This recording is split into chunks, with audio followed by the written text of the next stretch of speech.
Okay, so how are things going? Anybody done any work on the assignment yet? Okay, good. So today I want to do a little bit more about algorithms. Last class we had finished off and we talked about efficiency a little bit, the running times of things. And we basically talked about two kinds of operations. There's the constant time operations, which we denote by this O of 1 here. And those are just the basic operations, things like addition, multiplication, calling a function call.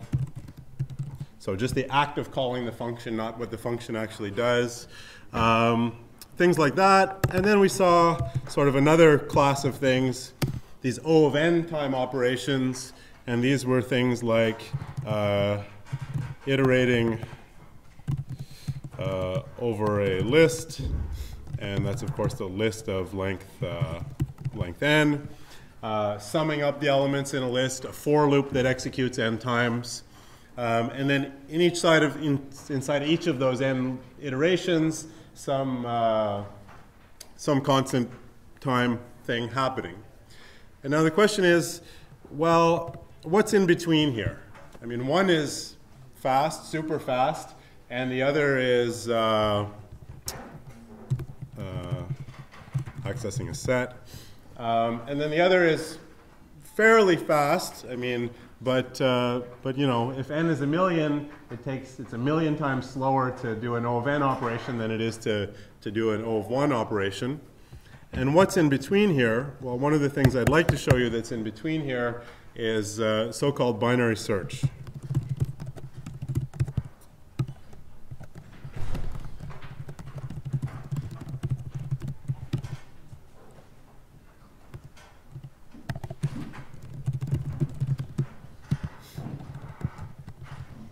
So binary search is actually nothing new to you guys. You've invented binary search in this class already on something like the 3rd or 4th lecture. We played a guessing game, and this was a game where the computer picks a value between 1 and 1,000, and your job is to guess it. And you get 10 guesses. And we saw that if you're good at arithmetic, you can always guess the number correctly. The key thing is that the computer, every time you make a guess, it tells you whether your guess was too high or too low. So that's a strategy called binary search, and it can be used to do all kinds of things. The classic example is if I give you a list A that is sorted, then you can use binary search to look if something is in the list. So there, it's the same thing as this game. What you're trying to do is guess the position of this element you're searching for in the list. So you're looking for X in a sorted list A, so you guess the position of X. So what would your first guess be? Yeah. Yeah, so you might try in something like, you know, your guess would be maybe the length of A divided by 2. And then you'd say something like, if A equals, if A at that position equals X, then you're done. So, I don't know, return true. What else? What if A at that position was, or X is smaller than that value? Then where do you return? Or what do you do? Yep. Guess again. Where? From. So all the stuff that's less than. So if the array is sorted, that would be all the stuff in the array that goes from 0 up to A at guess, right? So we could think of doing this recursively. And if we do that, then we might say something like binary search A up to, but not including guess, looking for X. And otherwise, well, they're not equal. X is not less than A at this middle position, so it must be bigger than. So we should binary search A starting at guess plus 1 and going up to the end for X. Okay. Anything missing from this recursive function? Yeah. Isn't that supposed to be an LF instead of 2 Doesn't really matter. Yeah. Well, in fact, we don't need either of them, but we can put an elif. In fact, we don't need anything because the first one returns, so we don't even need an else. But let's leave an elif there. Anything missing from this recursive function?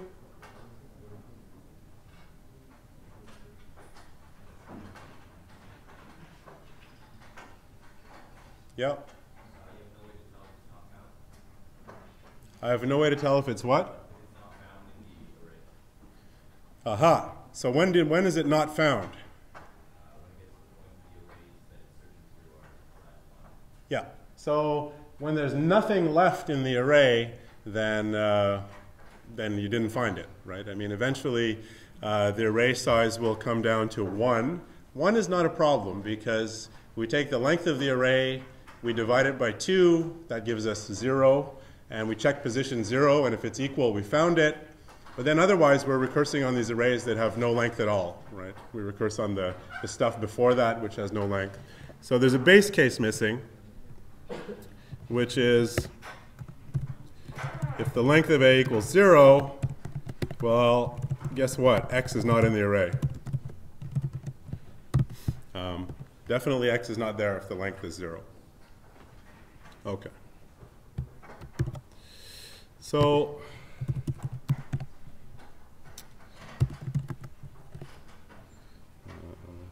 let's say A equals a range from 0 to 100, counting by 5s.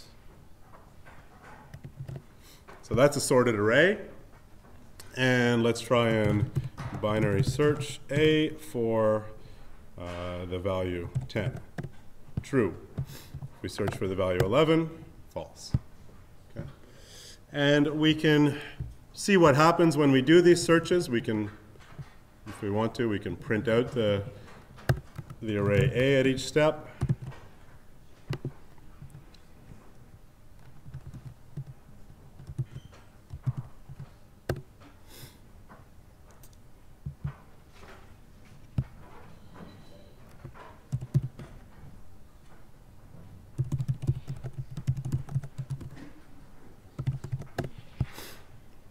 So when we search for 10, we start initially with the full array, then we recurse on the first half, 0 through 45, then we recurse on the first half again, and at that point we get lucky because the middle element is actually 10.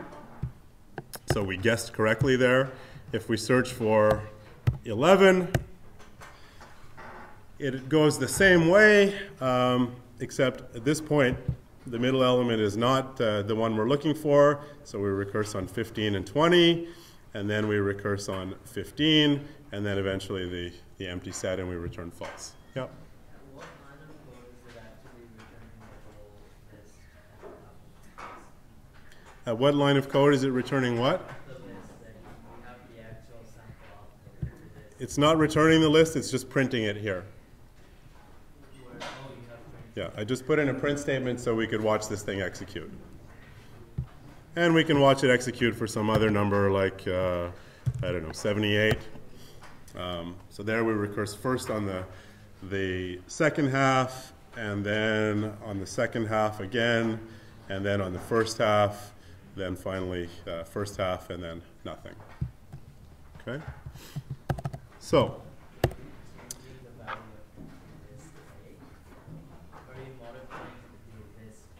I'm not modifying the list A, so let's look at A. It's still the same thing.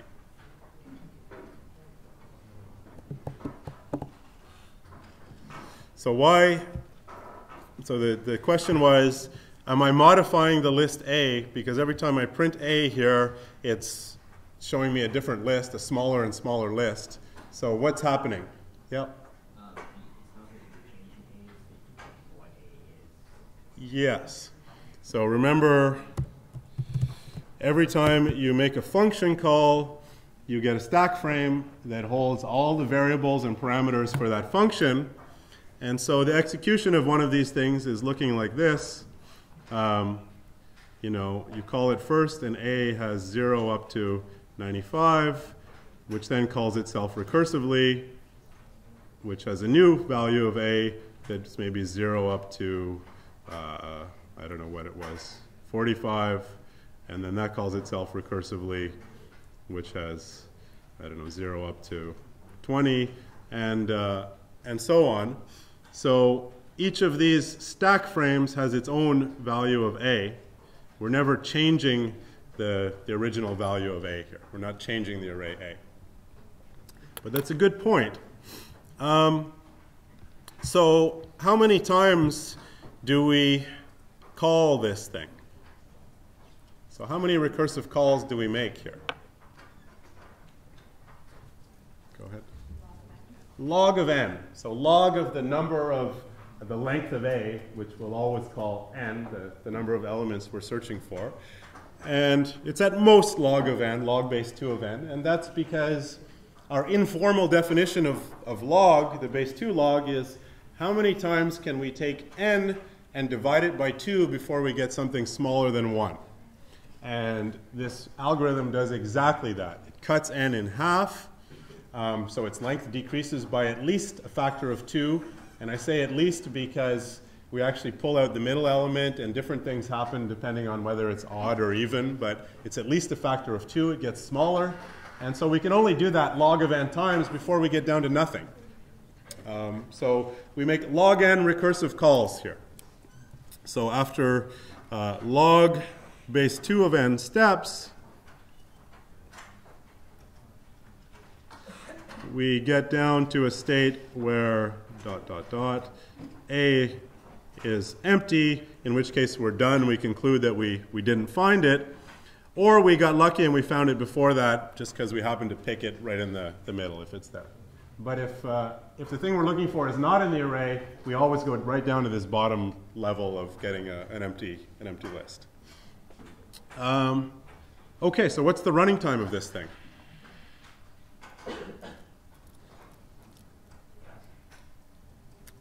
Is it fast?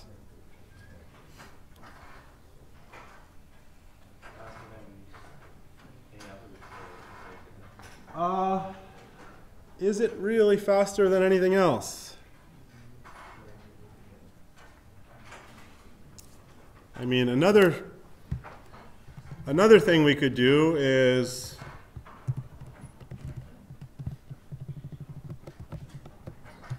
linear search, which looks like this. A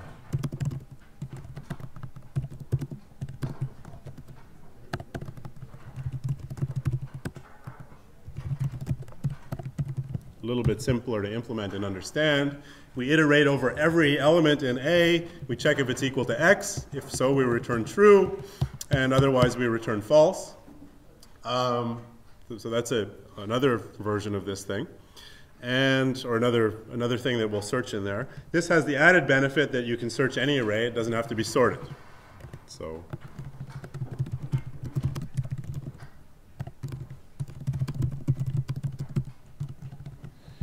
what kind of running time does this thing have? This linear search.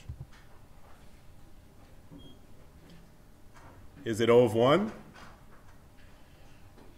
No. It's not constant time. It certainly depends on the length of the array. Is it O of n?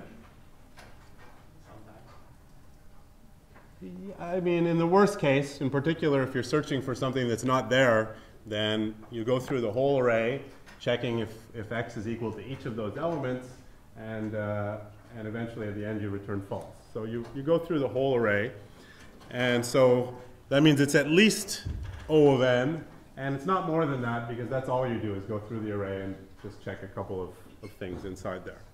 Okay, so the running time of this thing is O of n, where n here and forever will be the length of the array or the length of the list that we have as an input. And basically, this just follows the pattern of iterating over a list n times, or the length of the list. So that's O of n. What about this binary search here? We've concluded that we've already said that this makes log n recursive calls. And recursive calls, they're one of these things. A function call is something that takes O of 1 time. So this makes us think that, well, you take O of 1 and you multiply it by log n. That's like multiplying 1 by log n. So that should be O of log n. That's what we would hope for. Taking a slice of a list is Aha. We have to look a little more closely at the code and comb through it line by line. Well, one problem here is we print A. That's bad. But that was just for illustration purposes. We can comment that out. So if the length of A is 0, well, we can test that in constant time. This guess here is just a simple computation. We take the length of A and divide it by 2. So we can do that in constant time. Checking if this guess is correct. That's also constant time. This check here, that's constant time. And here's where we run into problems. It's fine to make a recursive call here. That's great. But the problem is we take a slice of A. We take the first half of A here. So that means we're iterating over the first half of A, which is about n over 2. And that's pretty big. In fact, we don't really distinguish between that and n. So this is expensive. And that slice is basically as expensive as the whole linear search that we do in the other case. And what's worse, after taking that slice, we're not even done yet. We're going to recurse again. And the same thing is going to happen over and over. Okay? And that happens in either case, whether we slice the first half or the second half. So this is not an efficient implementation of binary search. But it has the ideas that we need. We just didn't implement it well enough. We have to avoid this slicing the array here. So how do we do that? Give me another implementation that doesn't need to do that. Yeah?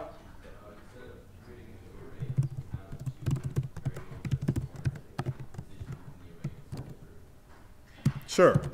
I always like to have two variables, one which stores the starting index and the other one that stores the length. It's the same thing. I mean, you can derive one from the other. So let's say we're going to search the array A. It'll be a recursive function. We're looking for x, and we're interested in A at I plus 1, I plus 2, up to this value n. And initially, we're going to call this thing by calling binary search R, A, looking for x, starting at position 0, and going all the way up to the length of A.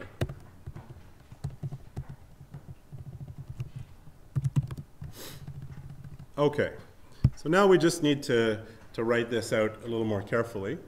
So now we are looking for x in AI plus 1, and so on, up to AI plus n minus 1.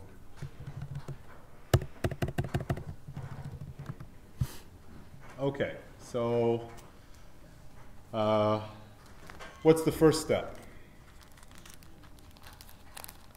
So take that code that's on top, that recursive binary search code, and translate it into something that works with these indices here. So what's the first step in the recursive binary search code? Excuse me, that was disgusting. I wasn't expecting that. Well, is it the indices? I mean, what do we check up here? The length of A. What is the equivalent thing in the code down here?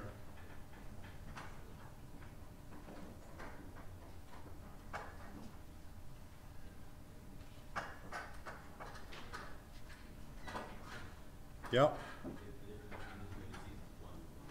Well, so if we look at here, I know you want to take two indices. I want to take an index and the length.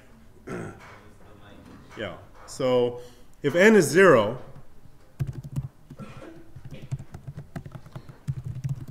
that means we're looking for there's nothing to look in here. There's no subarray that we're looking at anymore. Okay? So if n is 0, we're not going to find it because there's nothing there to find. That's the same thing in the original function if the length of A was equal to 0.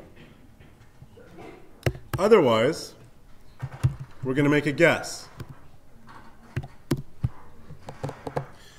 Now, our guess, there's sort of two ways we can do this. Let's do it this way. Our guess is n over 2, which means we're actually going to look at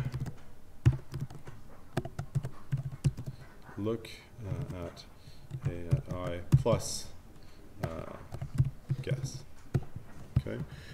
Before we took the length of A and divided it by 2, and we looked there, but now we're going to do the same thing, but remember that before our array started at index 0, now our array starts at index I. So we look at A at I plus guess. If that equals x,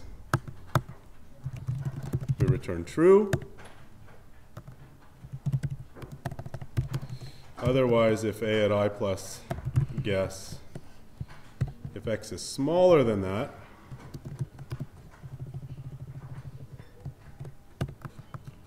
we return binary search. R, looking in A, looking for x. So how do we express the first half of this subarray? So where does the first half of this subarray start?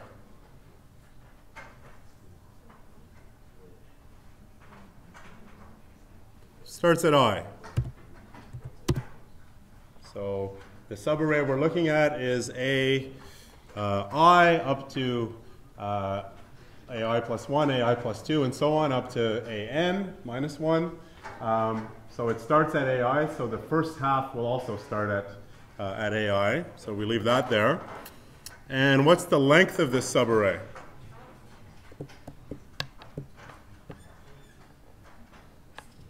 Yep. The length of the subarray is n over 2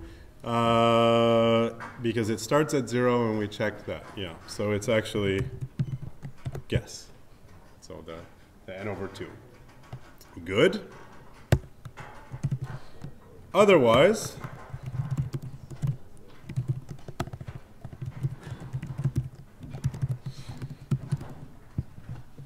we want to search the second half of this subarray.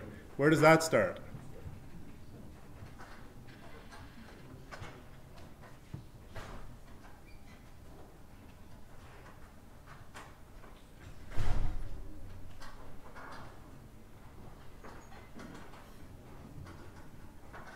Does it start here at guess?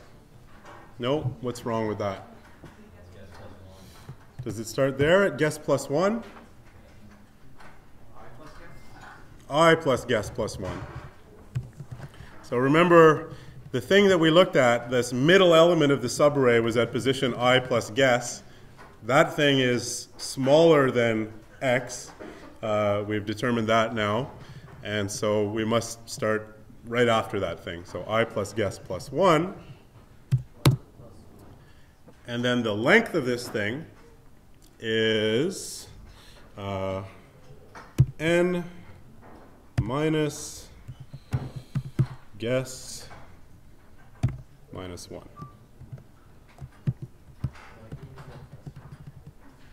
Why do you need a plus 1? Because,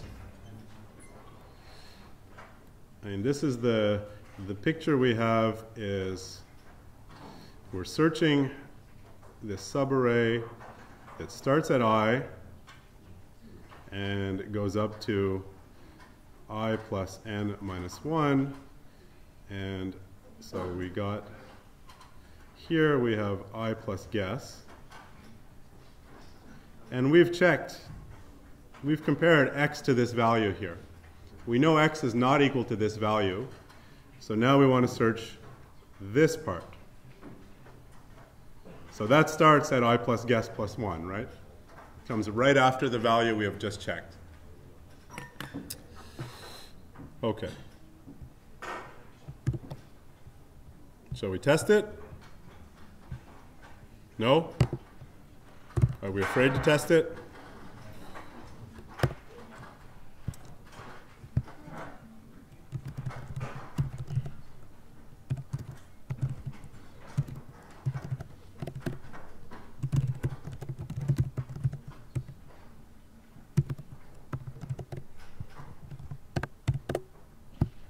So 11 and 10 worked.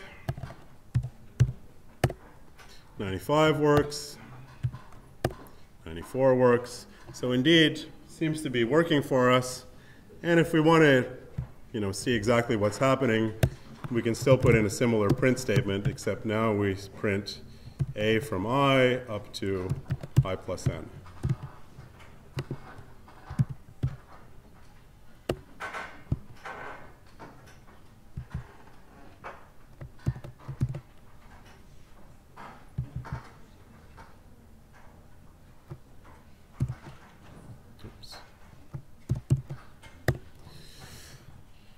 And indeed, it's behaving the same way. Yep.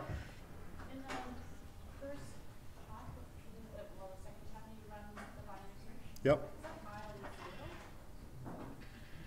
that I Where? Where do you assign a new value for I? Right here. If we recurse on the second half, then we'll be at length of A over 2 plus 1. Right, so we can search for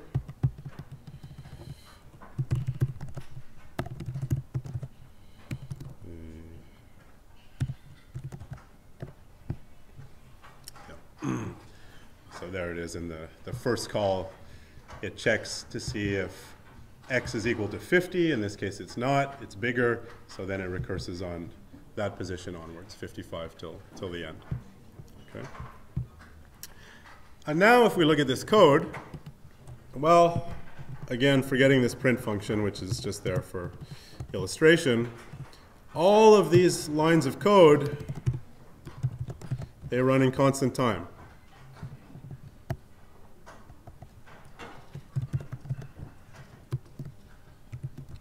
Everything we do here takes constant time. And this is constant time, not counting the time spent in the function, in the recursive function. So it takes some time to call the function, and then the function does some work. We're just counting the time it takes to call it, not the work that it does.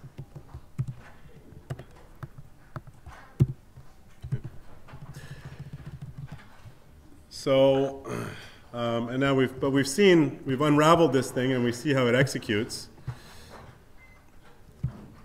It's basically, does a constant amount of work now on the initial array, and then it calls itself, does a constant amount of work, calls itself, does a constant amount of work, calls itself, does a constant amount of work. It does this log n times until it gets down to an empty array, or maybe it quits before that because it found what it was looking for. But each of those log n calls only does a constant amount of work. So we actually end up with a running time, which is O of log n. So this is bigger than constant, but less than n. So bigger than O of 1, less than O of n. Now, is it closer to O of 1 or closer to O of n? Well, let's see.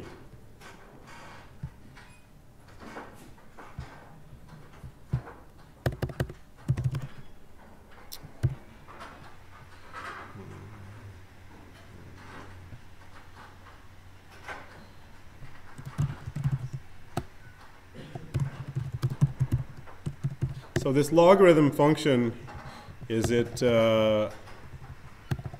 grow quickly or slowly? So is log of n, is that much bigger, much smaller than n, or anybody know? Anybody seen a picture of a logarithm before? Yeah? Yeah, so does that grow fast or slow as a function of n? Let's look. I mean, we have Python here. Let's take a look at a few values. So let's say for I equals for I in range 10 maybe, print percentage d. We'll print n and we'll print log of n.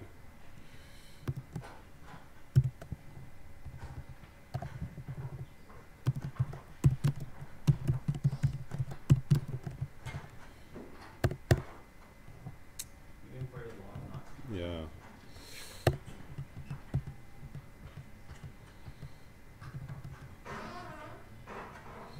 So I want to say n equals 10 to the I. Really?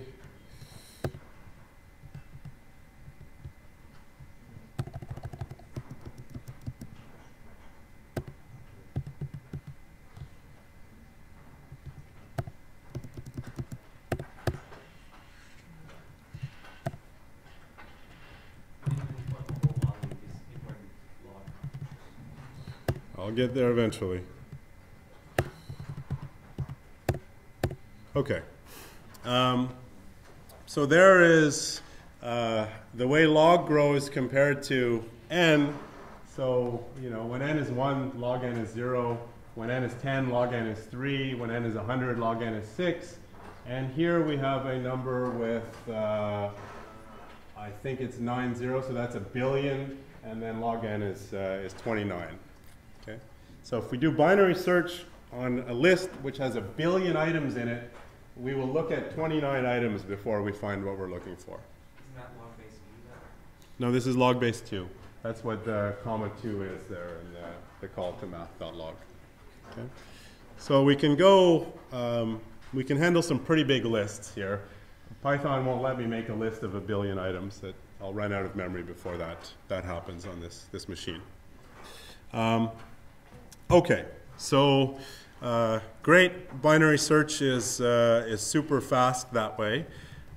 Could we have written this in a way that doesn't use recursion? Yeah.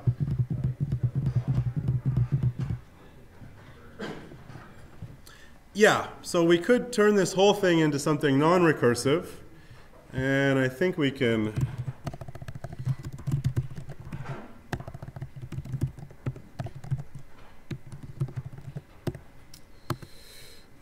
So we set n is equal to the length of A,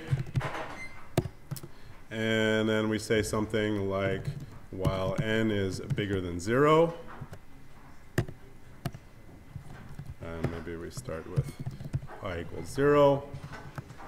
So while n is bigger than 0, guess equals n over 2. We'll copy all this code here.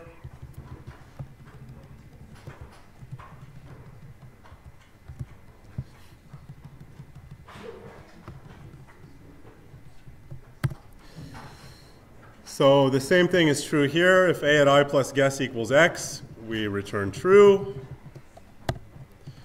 If if x is less than a at I plus guess, then we don't return. We just run the same code again. So before we recursed on I up to guess, which means here we can just get away with setting n equal to guess. And here we can get away with setting I equals I plus guess plus 1, n equals n minus guess minus 1. This code does the same thing, just doesn't do it recursively. Right? Before, in the recursive version, we call this function with a new value of I and a new value of n. In this non-recursive version, we just change the value of I and n and do the same thing again. So this should do the same thing, and we can check that.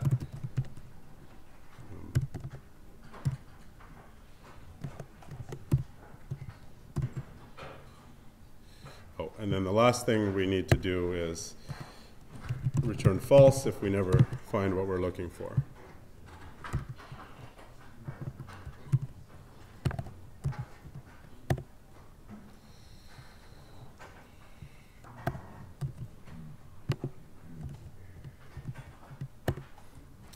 Okay.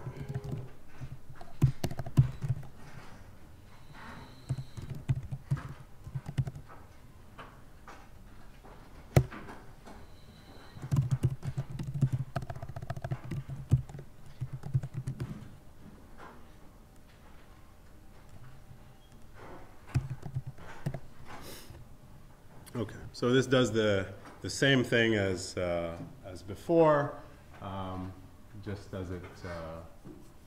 does it without using recursion. Makes it a little bit easier to analyze now, a little bit easier to understand not doing the recursion, because you can look at every single line of code in here, see that it only does a constant amount of work, so then all you have to do is figure out how many times this while loop executes. And again, the same argument says every time we execute this while loop, the value of n decreases by a factor of 2, so we only execute it log n times. Okay, good. Any questions about binary search? So the important thing to note here is, well, there's three different, there's a few different ways to do it. Recursively or non-recursively.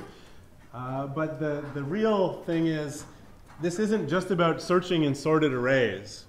This is about any situation where you're trying to guess a number, an integer, and somebody somehow will tell you whether or not your guess was too high or too low. So in this case, what we're trying to guess is the index of x in the array. So we start by guessing the middle index, and then by looking at what's at the middle index, we can know if our guess was too high or too low. But there's lots of other things you can do, like, for example, the tutorial questions have a few examples, but you know, anytime there's something that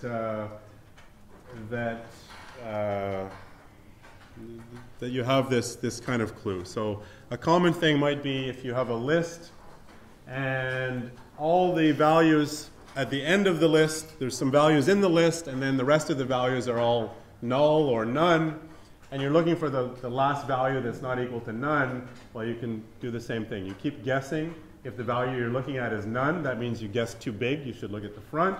And if it's not equal to none, it means you guessed too small. You should look at the tail. And you can find the actual number of elements this way. All right.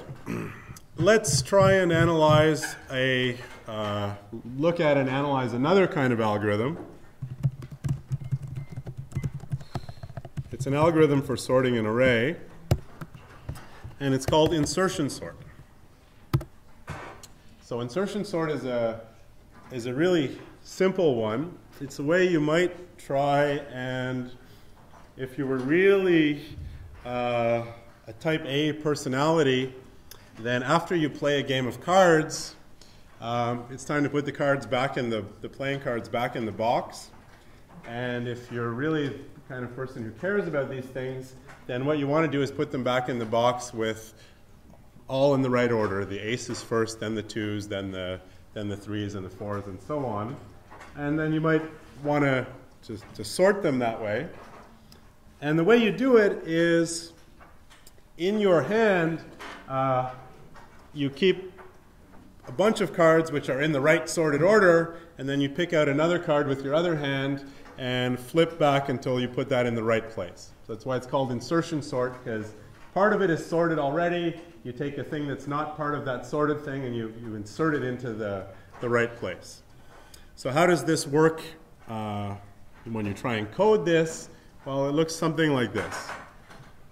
You do a for loop.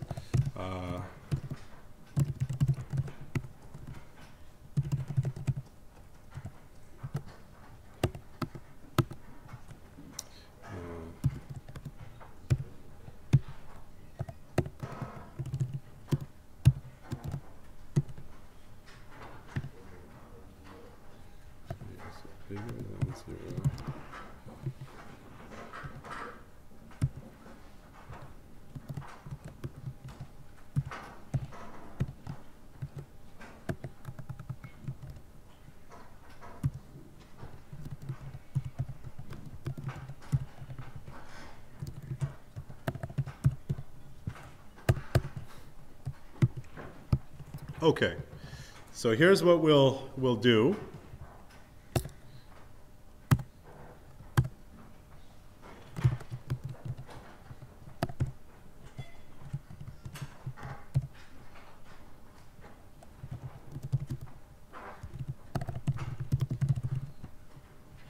So we'll start with one loop that counts from 1 up to the length of the array.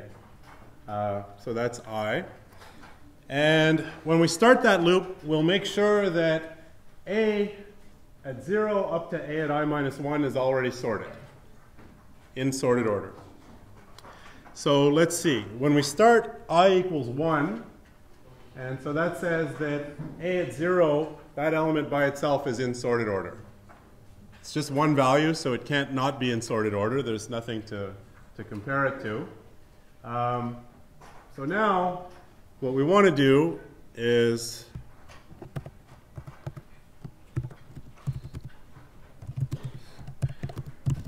put A at I in the right place. So how do we do that?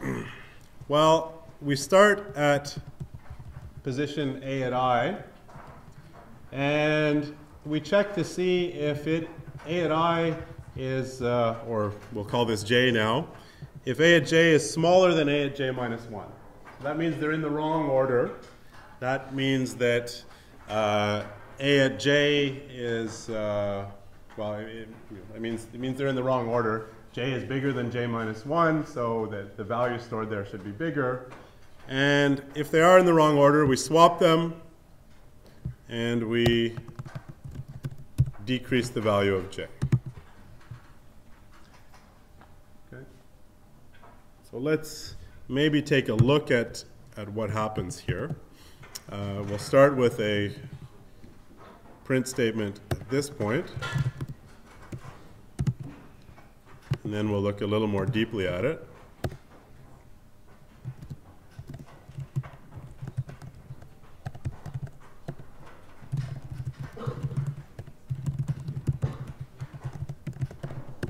Okay, so A is not sorted.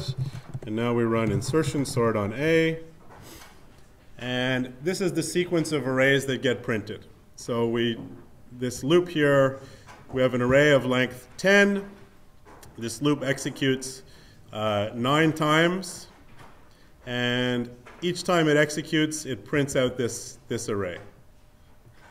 So first time through, we just have the original array. The next time through, we take 6 and we put it in the right place. So now 6 gets pushed before 7. So this part of the array is now sorted. The next step is to take 0 and put it in the right place. Well, 0 comes first. So now all this part of the array is sorted. The next step is to take 8 and put it in the right place. That turns out to be really easy. Next step is to take 4 and put it in the right place. That takes us to there. The next step is to take 3 and put it in the right place. That takes us to there. Next step is to put 2 in the right place. That takes us to there. And then putting 5 in the right place. Finally putting 1 in the right place. And the last thing we do is put 9 in the right place, but it was already in the right place. Okay? So that's if we print the array out each time we go through the for loop. But inside that for loop, there's a while loop, and that's the thing that's putting this new element in the right place. So let's take a closer look at that. So in there, we can print A. And we can also print something like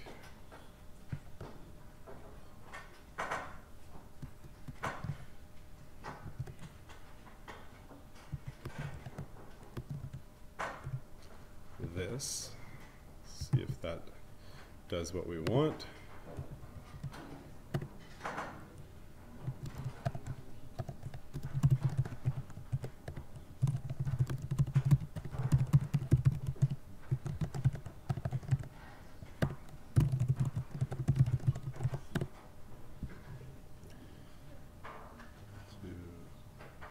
I need to actually didn't quite get it right.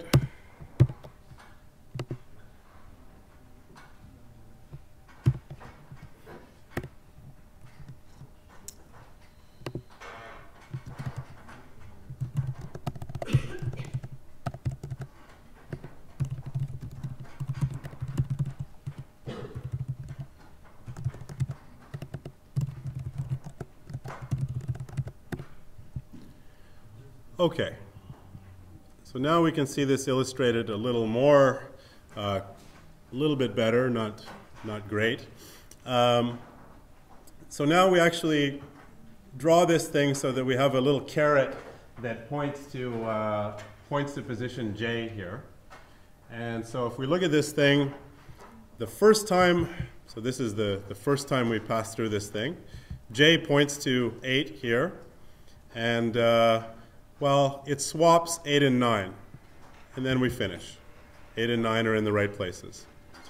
In the next round, J points to 6. 6 is in the wrong place with respect to 9, so we swap 9 and 6.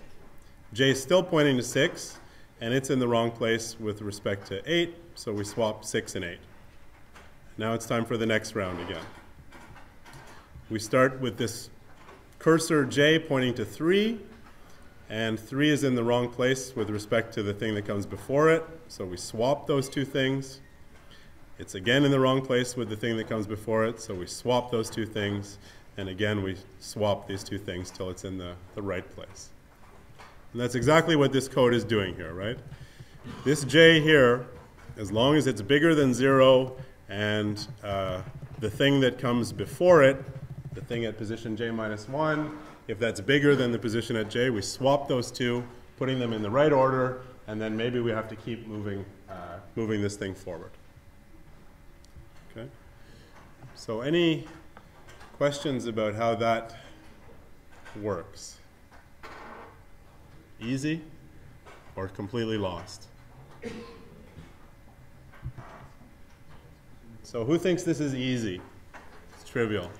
Okay? And who's completely lost? Okay, so let's just do it by hand.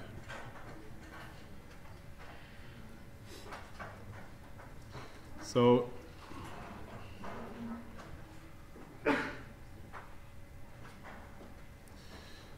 we want to sort this array A.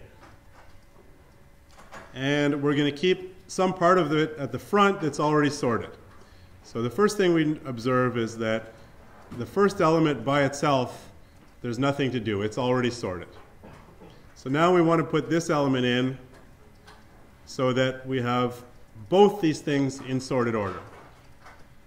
So we look at this value. This is what J is referring to right now. And we look at the one that comes before it. Are these two in the right order?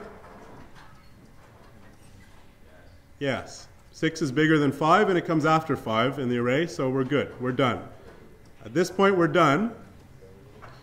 And we now know that the first two elements in the array are in sorted order. Now we want to grow this to the first three elements in the array. This is our value of J. Are these two in the right order? Is this thing in the right order with respect to the thing that comes before it? Yes. 10 is bigger than 6, and it comes after it. Good. Now we've already sorted the first three values in the array. Let's go for the first four. So we just need to add this thing into the correct sorted order. These ones are already sorted. So are these two in the right order with respect to each other?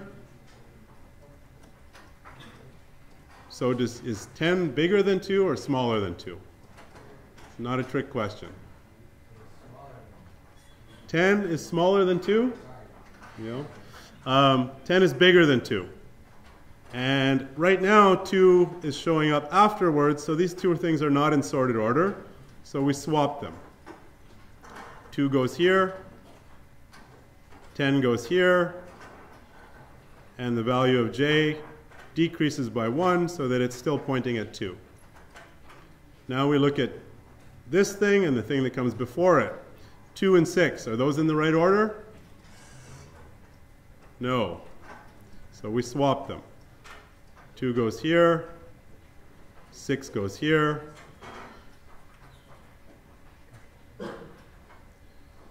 and there's the value of J. 2 and 5, are they in the right order? No. So we swap them. 5. Now here's J. And now we explicitly check, is J equal to 0? We only do this as long as J is bigger than 0.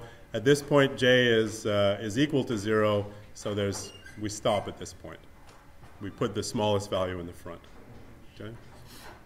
So in the next round, which I won't do in its entirety, J starts here. We're trying to put 1 into this sorted prefix of this thing. Where is it going to end up? Yep. I don't know. I was going to ask a question. Yep. Please do. The first line, range 1, blank A. Yep. Range 0. We can start at 1 because we can skip 0 because the prefix or the subarray that starts at position 0 and ends at position 0, that's already sorted. An array of length 1 is already sorted. So we can start at 1, and I mean, it wouldn't hurt to start at 0, but all that's going to happen is it's going to say J equals 0, so the while loop won't even execute. So that does the same thing. Okay, so by the end of this round, you'll swap these two, swap these two, swap these two, swap these two. 1 will end up here in the front.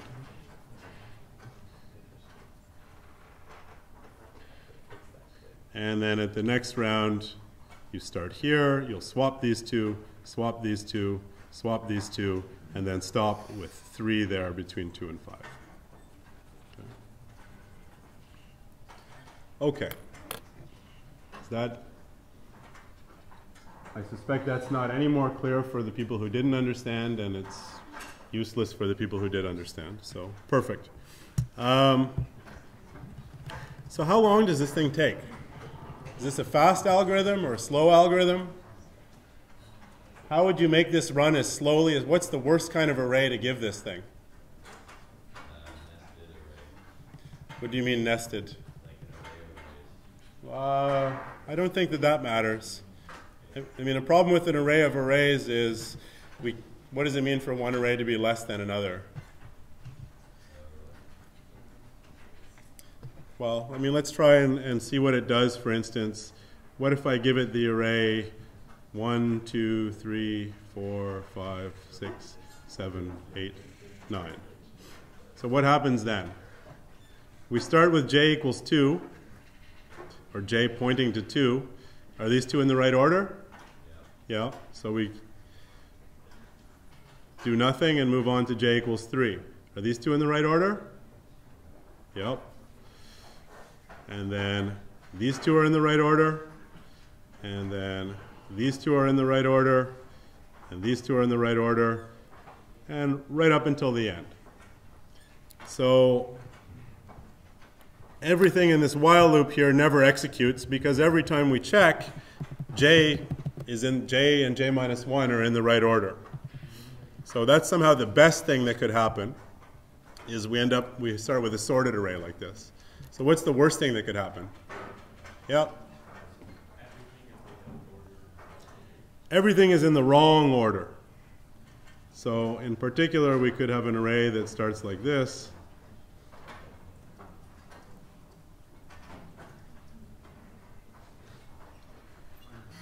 And now we start with j here, and these two are in the wrong order, so we have to swap them.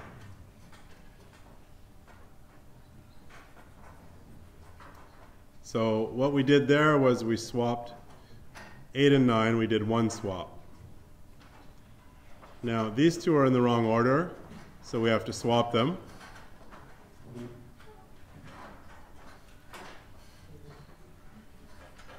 And now these two are in the wrong order, so we have to swap them.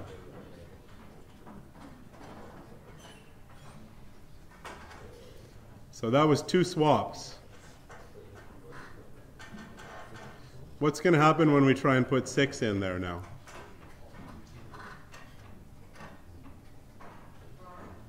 Where is 6 going to end up?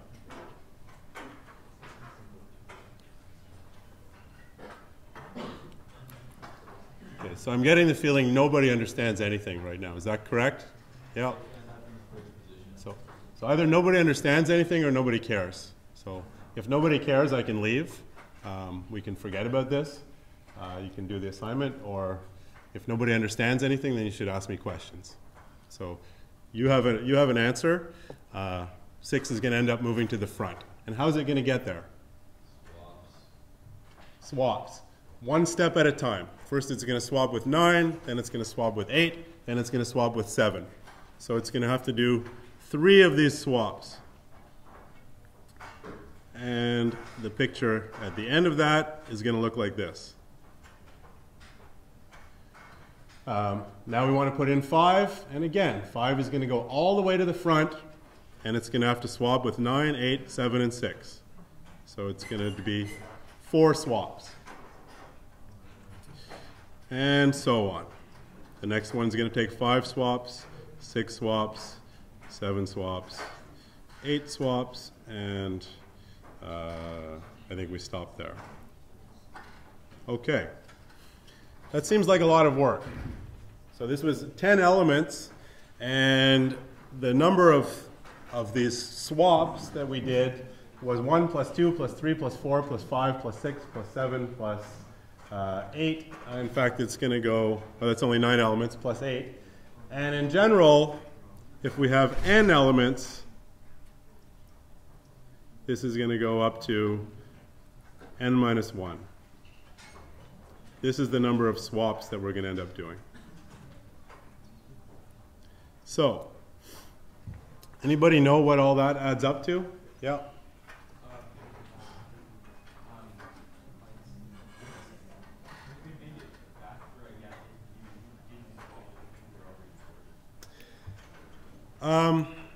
There's a little difficulty. So the idea, so it's a good observation, and you say you could make it faster if you didn't swap all of those things out of the way.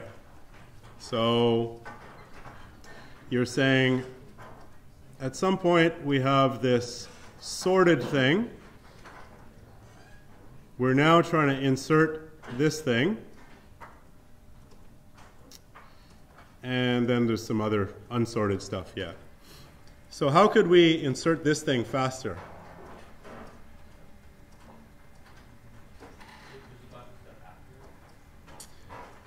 Well, I mean, this new element here that we're looking at has to go somewhere in this array.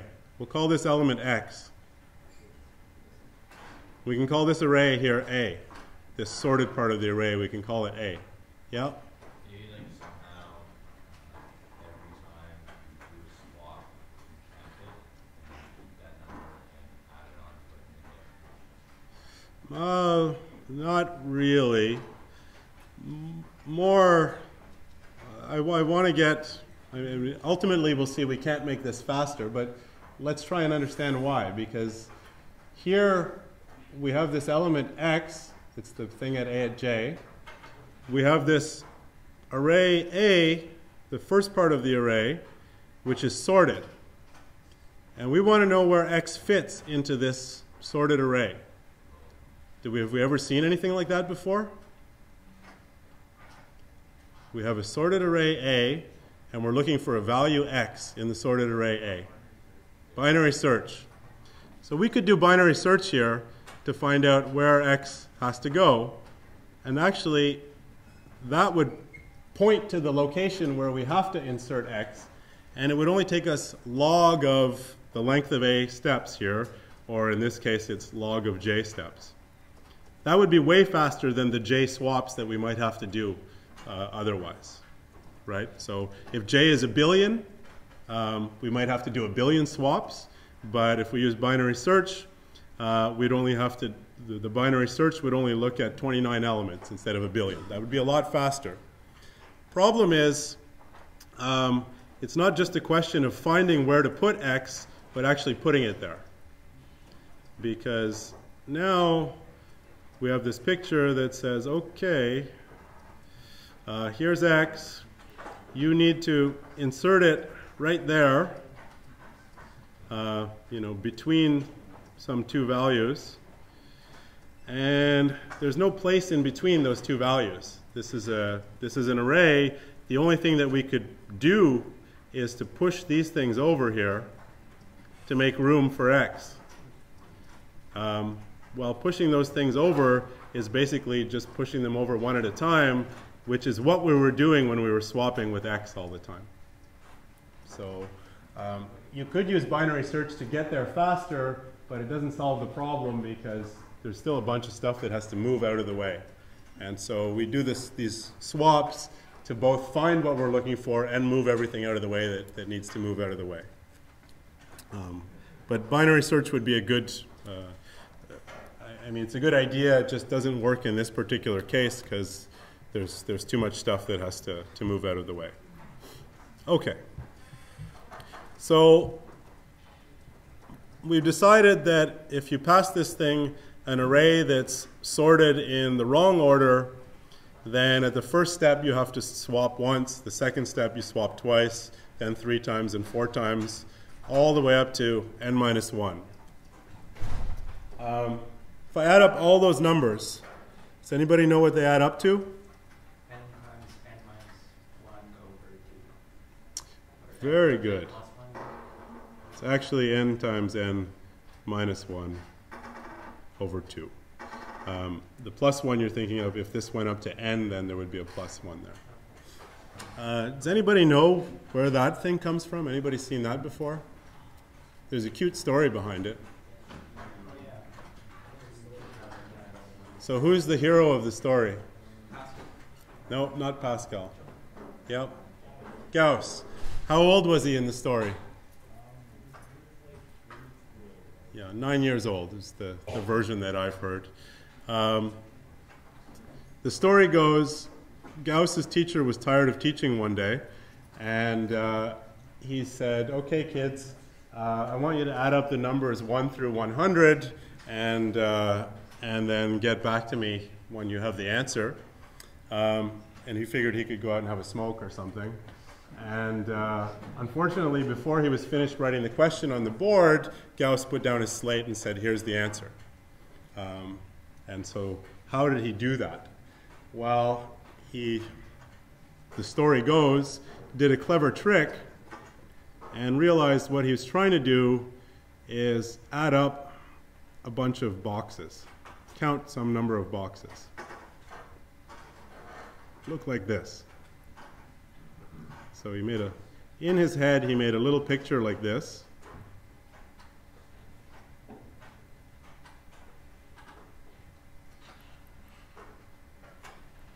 So he had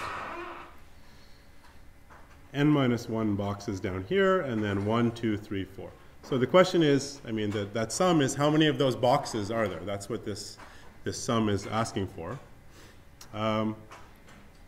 And so he said, well, let's take this picture and make a copy of it and rotate it 180 degrees.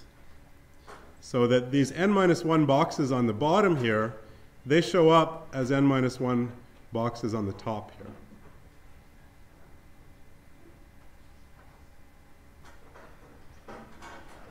Spills over 1 extra box, right? Now we have 1 plus n minus 1, so there's n boxes there. And these n minus 2 boxes on the second line, they go here. And these n minus 3 boxes, they go here. And then these other boxes fill in here. And then finally on down to the 1 box. So see these red boxes and these black boxes, it's the same number of boxes. The black ones start with 1 on top, then 2, then 3, and the red ones start with 1 at the bottom, then 2, then 3, and so on. Now the total number of boxes is easy to count because this is a picture of a rectangle. So how many boxes are there here?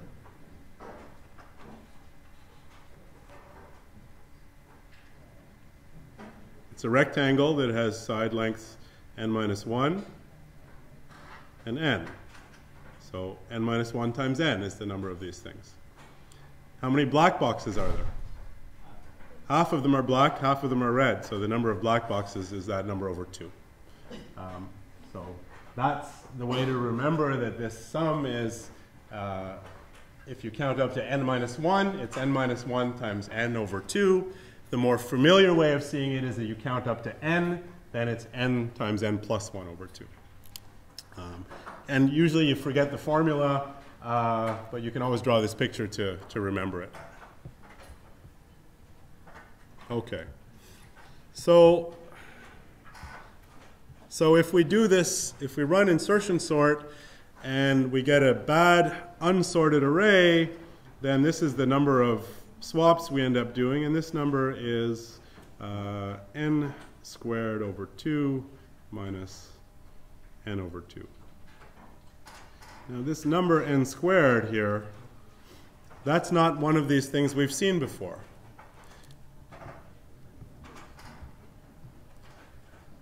We have seen O of 1, we've seen O of log n, and we've seen O of n, but now we're getting into big territory, bad territory here. We see a running time that's some constant times n squared. And that's not good, not fast. So for example, if n is 1,000, what's n squared?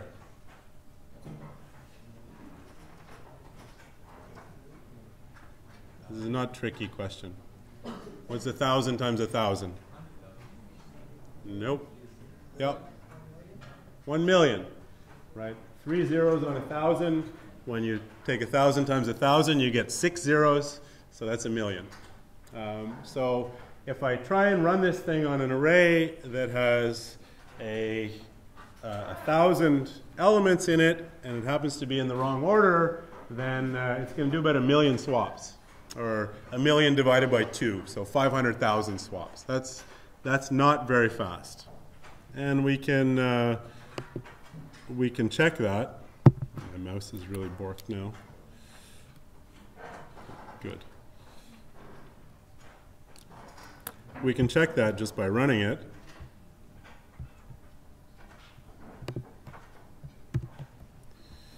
get rid of our print statements.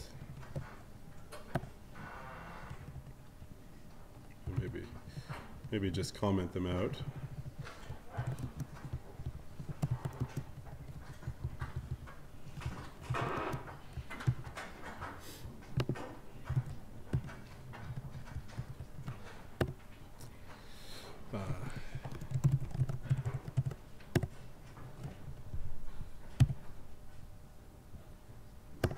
Let's say 1,000.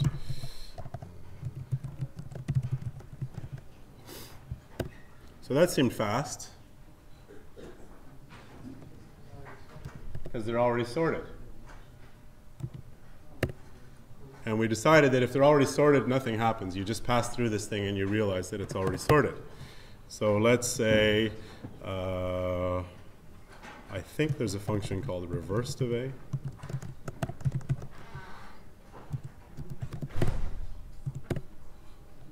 Okay, so B is, let's call it a list of reversed of A. So now B is in reverse sorted order.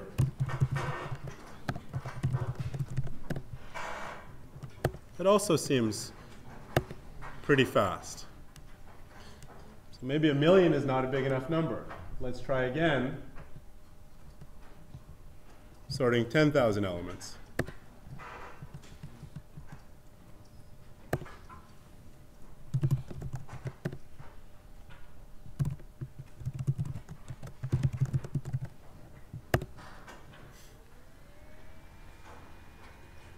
So you can't hear it, but the fan just spun up on my computer.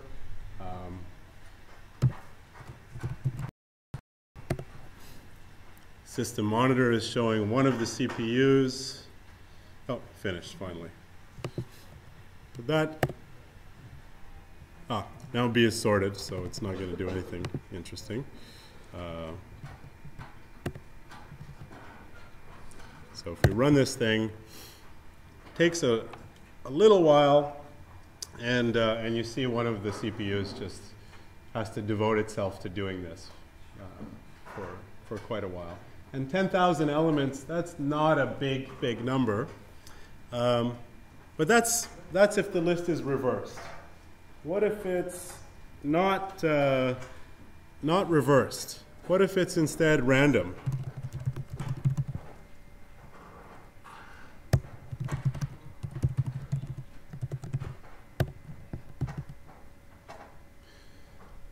So what happens now if I try and sort this?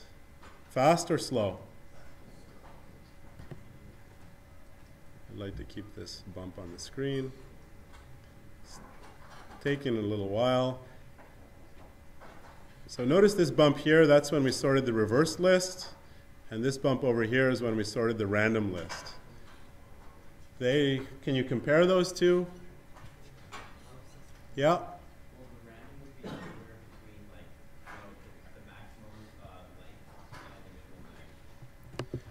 Yeah, and I mean we can quickly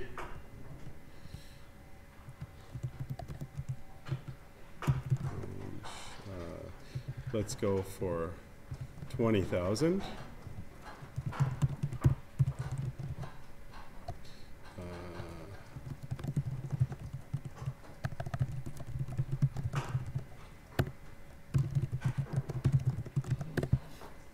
So we'll just eyeball this thing. So this is going to sort for a while.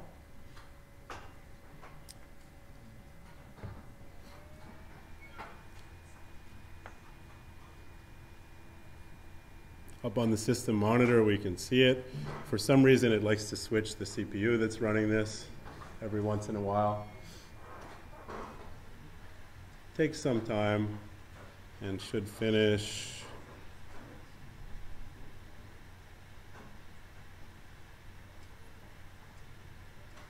soonish.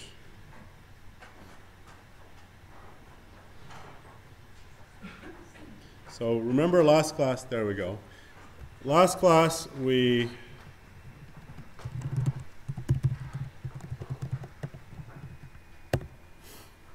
we had sorted 1 million elements using quicksort, and it only took a second or so. This is taking quite a bit longer. So now we're sorting this randomly shuffled version of it.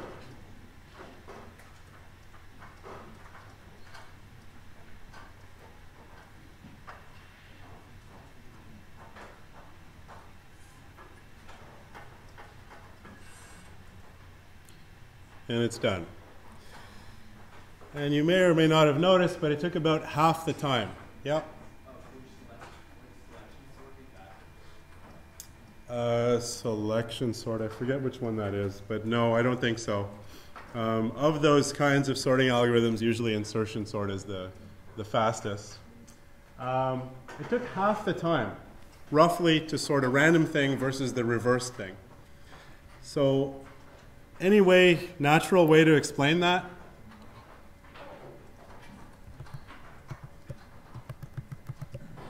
So when we took a list that was sorted in reverse order, the picture always looked like this, right? Here's our J, and J was going to have to move all the way to the front. If the list is actually random, then what do you expect to happen when you insert this item here? Yeah. It moves about halfway to the front.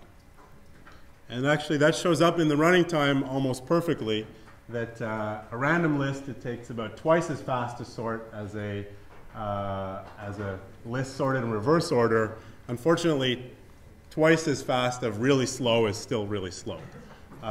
You saw that quicksort, this was 20,000 elements and it took us, I don't know, 20 or 30 seconds. Quicksort could do 1 million elements in a couple of seconds.